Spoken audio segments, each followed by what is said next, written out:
Today, I want to welcome Eric Rodriguez. Today, Eric is here to talk to us about recovery and meeting people where they're at. My road to recovery started up here in Utica, New York about 9 years ago. I did drugs and alcohol for about 25 years straight.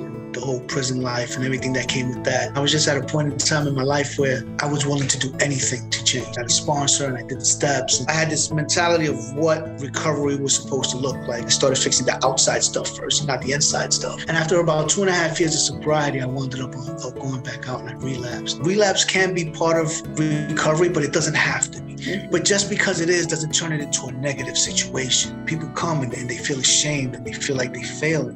And one of the things I like to ask them is, how long were you out there before you decided to start your recovery? 20 years straight, you got high. And in 4 years, you relapsed once. In the 4 years in your road to recovery, you didn't forget what you learned. To me, that's success. And now you've been put into a position to help someone that has relapsed. Like, how do I meet that person where they are? We're all in different positions. And one of the things you talk about, Eric, you may have a time frame where you have a relapse, but don't let that be your guide for your road to recovery. Recovery is a process, so there's ups and downs to it. If we're able to meet people where they're at, we're going to help them to be successful. People recover from many different things. And for me to have the mindset to be open-minded enough to accept whatever that is, for me, I could never take a drink or drug safely again because my experiences are different than everybody else's. What brought me to this point in my life is not what brought you to that point in your life. I'm not advocating the use of anything. I'm open-minded enough to just say, where are you?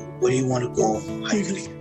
As a family peer advocate and helping our families, but even as a person in recovery, is to stay curious, ask questions, and those questions open you up to really listening to that person, because by asking those questions, they own the answers even more. What makes you so super passionate? Most recently, my brother passed away. He battled with addiction for a very long time.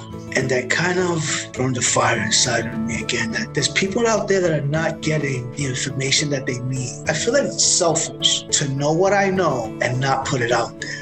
And if we can just reach one person and somebody could come back and say, you know what, I came in contact with CFLO and they told me something that changed my life. It's one person at a time. It's one day at a time. And we can't forget that compassion, that kindness, and that love. Moving forward with more compassion and love is what's going to really help this process. I want to thank you very much for this time today. If you want more information, please visit us at whenthere'shelp.com or call us at 315-733-1726.